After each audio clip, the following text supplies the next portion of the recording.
प्रभु यीशु मसीह के मधुर और सामर्थ्य नाम में आपको जय मसीह की। डेली बाइबल संदेश में आपका हार्दिक स्वागत है। आज 3 मई है और परमेश्वर को धन्यवाद कि उसने हमें फिर से एक नया दिन दिया है, एक नया सवेरा दिया है, ताकि हम अपने जीवन के चाल चलन, सोच विचार और आचरण के द्वारा उस परमेश्वर को महिमा दें जिसने हमें ये आज की ज़िंदगी दी है। बहुत बहुत धन्यवाद कि आपने अपना कीमती वक्त निकाला कि आज आप हमारे साथ शामिल होकर इस बाइबल संदेश में भाग ले सकें। मैं आशा करता हूं कि आज का डिवोशन, आज का बाइबल संदेश हम सब के लिए एक आशीष का कारण होगा। हम पिछले कई दिनों से इब्रानियों की किताब में से अध्ययन कर रहे हैं। इस वक्त हम इब्रानियों 10 अध्याय पर पहुंचे हैं। तो कृपया समय निकालकर इब्रानियों 10 अध्याय को प्रार्थना के साथ पढ़िएगा। परमेश्वर आपको अद्भुत बातें सिखाएंगे। मैं आपके सामने उन आयतों को रखना चाहूँगा, उन बातों को रखना चाहूँगा जो परमेश्वर ने मुझे सिखाई है अपनी पवित्र आत्मा के द्वारा। 10 अध्याय और इसकी पहली आयत में देखिए, क्योंकि व्यवस्था जिसमें आने वाली अच्छी वस्तुओं का प्रतिबिंब है पर इसका असली स्वरूप नहीं, इसलिए उन एक ही प्रकार के बलिदानों के द्वारा जो प्रतिवर्ष अचूक चढ़ाए जाते हैं पास आने वालों को कदापि सिद्ध नहीं कर सकती थी। तो यहाँ पर हम देखते हैं साफ साफ लिखा हुआ है, इब्रानियों का लेखक उन विश्वासियों को जिन्होंने यीशु मसीह पर विश्वास किया है, जो पहले कभी यहूदी थे, जो यहूदी रीति रिवाजों से वाकिफ थे, इब्रानियों का लेखक उनको लिखता है कि ये जो व्यवस्था है, पुराने नियम की जितनी भी बातें हैं, वो आने वाली अच्छी वस्तुओं का प्रतिबिंब है। तो पुराने नियम में आप जितनी भी चीज़ें देखते हैं, बलिदान की जितनी भी प्रथाएं हैं, वो सब कुछ प्रतिबिंब है एक असली चीज़ की। असली चीज़ यानी कि प्रभु मसीह का प्रतिबिंब है, प्रभु मसीह की छाया है। जिस तरह यदि आप दोपहर को खड़े हो जाएं और सूरज की रोशनी आपके पीछे से आ रही हो, तो आगे आपका प्रतिबिंब दिखाई देता है, लेकिन वो आपकी असलियत नहीं है। नया नियम के अंदर जब हम प्रभु मसीह को देखते हैं तो वो असलियत है, पुराने नियम के अंदर प्रतिबिंब है। नया नियम में हम प्रतिबिंब को साक्षात देख सकते हैं, प्रभु मसीह को क्रूस पर चढ़ते हुए, बलिदान होते हुए देख सकते हैं। इसलिए पुराने नियम की जो व्यवस्था है, पुराने नियम के जो रीति रिवाज हैं, उनका अब कोई महत्व नहीं है, क्योंकि असली वस्तु अब आ चुकी है। अब हमें प्रतिबिंब के पीछे दौड़ने की जरूरत नहीं है, जब प्रभु मसीह खुद प्रकट हो गए हैं। यही बात हम इस अध्याय में पढ़ते हैं। और यहाँ पर यह भी बताया कि वो जो जितने भी बलिदान जो चढ़ाए जाते थे, प्रति वर्ष बिना रुके चढ़ाए जाते थे। क्यों? क्योंकि उनका विवेक उन्हें फिर भी दोषी ठहराता था। वो अपने पापों के लिए बलिदान चढ़ाते थे, लेकिन फिर वो पाप उन्हें स्मरण आते थे, उनका विवेक उन्हें दोषी ठहराता था। यानी कि प्रायश्चित का दिन होता था यहूदी रीति रिवाज के अनुसार साल में एक बार, और वो प्रायश्चित के दिन उन्हें वो सारे पाप याद आते थे। न केवल उस दिन, लेकिन बल्कि हर दिन उन्हें वो पाप याद आते थे। तो उन पापों की क्षमा के लिए ना जाने कितनी बार आकर के वो बलिदान चढ़ाते थे। और वो जो बलिदान था वो केवल उनके पापों को ढांकता था। फर्क देखिए, उनके पापों को ढकता था, ढांक देता था। लेकिन नया नियम के अंदर प्रभु मसीह का बलिदान हमारे पापों को धोकर शुद्ध कर देता है। कितनी अद्भुत बात है। जिस तरह कहीं पर गंदगी पड़ी हो और आप उसके ऊपर लाकर एक सफ़ेद कपड़ा भी बिछा दें, उससे वो गंदगी हट नहीं जाएगी। नीचे गंदगी है, ऊपर से भले ही वो साफ दिखाई देती है, क्योंकि आपने सफ़ेद कपड़ा डाल दिया है। लेकिन नया नियम के अंदर हम देखते हैं, नया नियम के अंदर प्रभु मसीह का बलिदान केवल हमारे पापों को ढकता नहीं है, बल्कि हमारे पापों को धोकर शुद्ध करता है। यीशु का लहू हमें सब पापों से धोकर शुद्ध करता है, जैसा कि आप पहला यूहन्ना की किताब 1 और उसकी 7, 8, 9 में पढ़ सकते हैं। प्रभु का लहू हमें धोकर शुद्ध करता है। दूसरी आयत में देखिए, अगर ऐसा नहीं होता, नहीं तो उनका चढ़ाना बंद हो जाता। अगर उनके पाप हमेशा के लिए धुल गए होते, उनके विवेक शुद्ध हो गए होते, तो फिर उन बलिदानों का चढ़ाना हमेशा के लिए बंद हो जाता। फिर क्यों बलिदान चढ़ाना? लेकिन वो बार बार बलिदान इसलिए चढ़ाते थे क्योंकि उन्हें उनके पाप स्मरण आते थे। आगे लिखा है, इसलिए जब सेवा करने वाले एक ही बार शुद्ध हो जाते तो फिर उनका विवेक उन्हें पापी नहीं ठहरा था। तो वह सेवा करने वाले, यहाँ तक कि याजक, महायाजक, जितने भी लोग हैं, अगर उनका विवेक शुद्ध हो जाता तो फिर उन्हें दोबारा बलिदान चढ़ाने की क्या जरूरत होती। तीसरी आयत में देखिए, परंतु उनके द्वारा प्रतिवर्ष पापों का स्मरण हुआ करता है। देखा, प्रतिवर्ष वो अपने पापों को स्मरण करते हैं, पापों को फिर से स्मरण करते हैं, फिर से बलिदान चढ़ाते हैं। लेकिन आपके और मेरे विषय में, हम जब प्रभु मसीह पर विश्वास करते हैं, जब हम उसके बेटे और बेटियां बन जाते हैं, परमेश्वर हमें अपनी पवित्र आत्मा देता है और वो हमारे सारे पापों को धोकर शुद्ध करता है, हमें साफ करता है। हमारे हर एक पापों को, हमने जितने भी पाप किए हैं उन सारे पापों को, पिछले सारे पापों को धोकर शुद्ध करता है। यहाँ तक कि भविष्य में यदि हमसे पाप होता है तो उसे भी वो माफ करता है और वो उन पापों को फिर दोबारा कभी स्मरण नहीं करता। यह है प्रभु मसीह के बलिदान की खासियत। आमीन, प्रेज द लॉर्ड। आपको खुश होना चाहिए कि आपको बार बार बलिदान चढ़ाने की जरूरत नहीं, आपको बार बार अपने पापों की माफ़ी मांगने की जरूरत नहीं। जब हम एक बार अपने पापों की क्षमा उससे मांगते हैं, एक बार जब हम उस पर विश्वास करते हैं, हमारे सारे पाप हमेशा के लिए धुल जाते हैं, साफ हो जाते हैं। कितनी अद्भुत बात है। तीसरी आयत में लिखा, परंतु उनके द्वारा प्रतिवर्ष पापों का स्मरण हुआ करता है, क्योंकि ये अनहोना है कि बैलों और बकरों का लहू पाप को दूर करे। पाप को वो दूर नहीं कर सकता, क्योंकि किसी भी बकरे या बैलों के लहू में ऐसी कोई ताकत नहीं है कि वो हमारे पापों को दूर कर दे। अगर ऐसा होता तो फिर प्रभु मसीह को बलिदान करने की आवश्यकता नहीं थी, प्रभु को क्रूस पर चढ़ने की आवश्यकता नहीं थी, और वास्तव में उसे संसार में आने की जरूरत नहीं होती यदि ये बलिदान की व्यवस्था सफल होती। क्योंकि स्वर्ग जाने का दूसरा कोई मार्ग नहीं है। कोई भी बलिदान, कोई भी रीति रिवाज, कोई भी धर्म, कोई भी मजहब आपको स्वर्ग नहीं ले जा सकता। केवल प्रभु मसीह का बलिदान, उसका जीवन, उसकी दया, उसका अनुग्रह जो हम पर हुआ है, वही हमारे लिए स्वर्ग का रास्ता खोलता है। दूसरा स्वर्ग जाने का कोई भी रास्ता नहीं।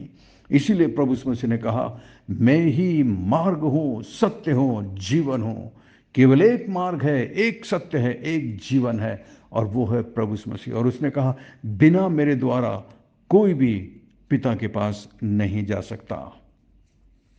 आप और मैं सच में धन्य हैं। आप और मैं सच में धन्य हैं। तो जरा सोचिए, शैतान क्या करेगा? शैतान मसीहत में उलझन और गड़बड़ और कंफ्यूजन पैदा करने की कोशिश करेगा। इसीलिए आज देखिए, कितने सारे रीति रिवाज बना लिए, कितने सारे डिनोमिनेशंस बना लिए और कितने सारे भागों में बांट दिया है। कैथोलिक सिस्टम आज एक स्ट्रॉन्ग सिस्टम बनकर रह गया है। पुराने नियम की रीति रिवाजों को वो लोग मानते हैं, प्रभु मसीह पर सीधा विश्वास नहीं करते, मरियम के द्वारा प्रभु मसीह के पास आने की कोशिश करते हैं, और परमेश्वर का वचन, बाइबल, प्रार्थना, यीशु मसीह के साथ उनका कोई रिश्ता नहीं, कोई संबंध नहीं, और किस तरीके से धोखा खाए हुए हैं। परमेश्वर उनकी आंखों को खोले ताकि वो सच्चे परमेश्वर प्रभु मसीह को जान सके। 5वीं आयत में देखिए, इसी कारण वो जगत में आते समय कहता है। अब यहाँ पर आप देखेंगे 5वीं आयत में, यहाँ पर 5वीं आयत में हम पढ़ सकते हैं कि इब्रानियों की पत्री का लेखक यहाँ भजन संहिता 40 का 6 से 8 में जो बातें लिखी है उसको यहाँ पर वो दोहराता है। यहाँ पर हम फिर से पढ़ते हैं कि परमेश्वर बलिदान और भेंट नहीं चाहता है, वो एक शरीर को चाहता है। किसी गूंगे पशु का शरीर नहीं, परंतु किसी मनुष्य का शरीर जो पूरी आज्ञाकारिता के साथ परमेश्वर के लिए बलिदान किया गया हो। इसीलिए परमेश्वर ने मसीह के लिए एक देह तैयार किया, एक शरीर तैयार किया, जैसा कि 5वीं आयत में हम पढ़ते हैं। जब यीशु मसीह ने पूरी आज्ञाकारिता के साथ अपने शरीर को जीवित बलिदान के रूप में चढ़ाया, तब परमेश्वर उससे प्रसन्न हुआ और मसीह ने कहा, हे परमेश्वर, मैं तेरी इच्छा पूरी करने के लिए आया हूँ, जैसा कि 7वीं आयत में हम पढ़ सकते हैं।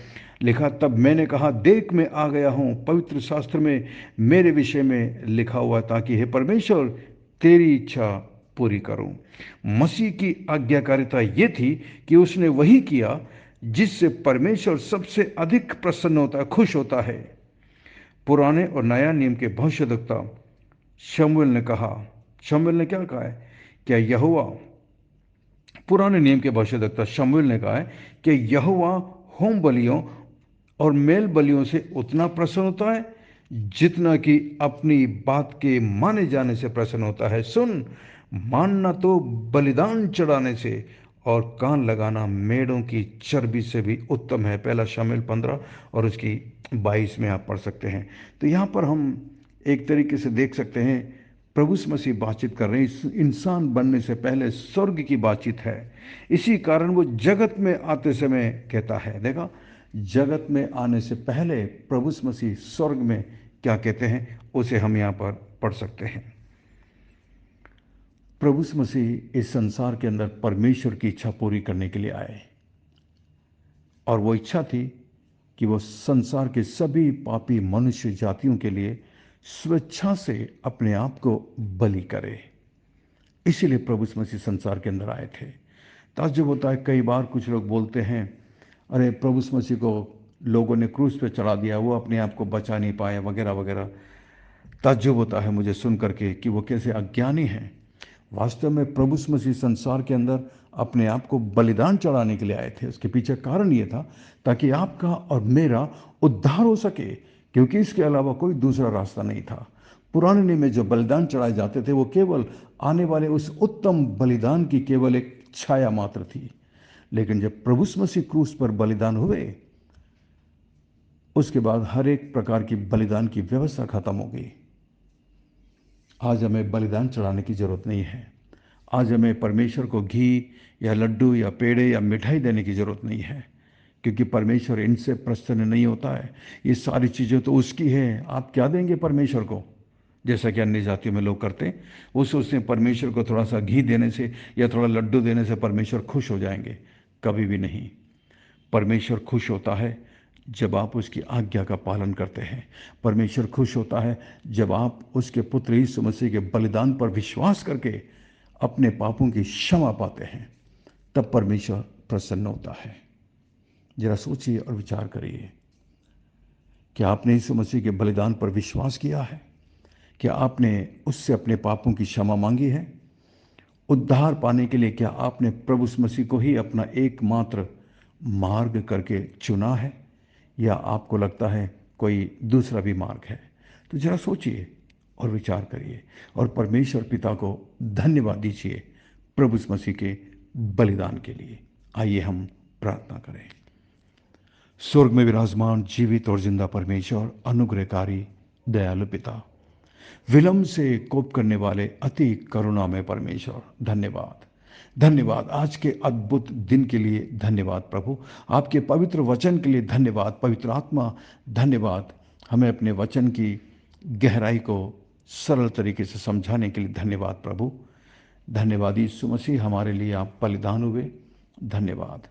अब हमारी मदद करिए, हमें अपनी पवित्र आत्मा की शक्ति और ताकत से भरपूर करिए प्रभु जी, ताकि हम आपको प्रसन्न करने वाला जीवन जी सकें। मैं बाइबल संदेश से जुड़े प्रत्येक मेरे विश्वासी भाई और बहन के लिए प्रार्थना करता हूँ। प्रभु, मैं नहीं जानता किसकी क्या समस्या है, आप सब कुछ जानते हैं। आप अपने हाथों को बढ़ाकर उन्हें छू लीजिए प्रभु, जो इस वक्त किसी भी प्रकार की बीमारी से ग्रस्त हैं, जो इस वक्त किसी भी प्रकार के तनाव में ग्रस्त हैं, जो इस प्रकार किसी भी प्रकार के मुसीबत में फंसे हुए हैं प्रभु जी, आप उन पर अनुग्रह और दया करिए। अपने हाथों को बढ़ाकर उन्हें छू लीजिए प्रभु जी और चंगाई दीजिए। मैं प्रार्थना करता हूँ इस ग्रुप में प्रत्येक मेरी जो आंटी हैं, अंकल हैं, और जो प्रत्येक मेरे छोटे भाई बहन हैं, बच्चे हैं प्रभु, मैं प्रत्येक को छोटे से लेकर बड़े तक को प्रभु आपके हाथ में देता हूँ। प्रत्येक पर अपना आशीष का हाथ रखना प्रभु, और आज के दिन उन्हें अपने फंकों तले सुरक्षित रखना। और मैं विशेष प्रार्थना करता हूँ प्रभु जी, जितने लोग इस बाइबल संदेश परिवार से जुड़े हैं,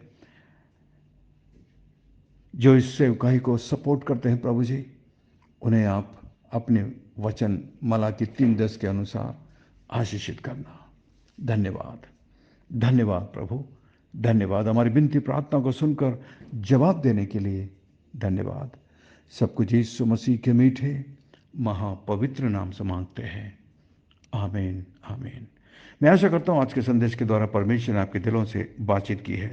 यदि आप आशीषित हुए हैं तो हमें जरूर लिखकर बताइएगा, और यदि कोई प्रार्थना का विषय है तो भी हमें जरूर बताइएगा, और इस संदेश को अपने दूसरे मसीही दोस्त भाई बहनों के साथ शेयर करें ताकि वो भी इस महान सच्चाई को सुनकर आनंदित हो सके। और यदि ये संदेश आप पहली बार सुन रहे हैं तो आप हमारे बाइबल संदेश परिवार से जुड़ सकते हैं। हमारा नंबर है 9927464924। Pastor Mani Thomas, Emmanuel believers church, Agra. हम आपसे प्रेम करते हैं, आपकी परवाह करते हैं, आपके लिए प्रार्थना करते हैं। आज का सवाल है, आज के डिवोशन के द्वारा परमेश्वर ने आपके दिलों से क्या बातें की। The question is, what is that one or two thing that God has spoken to you with, or you have learned from today's devotion? God bless you. We love you. Have a great day and take care. अपना ख्याल रखिएगा।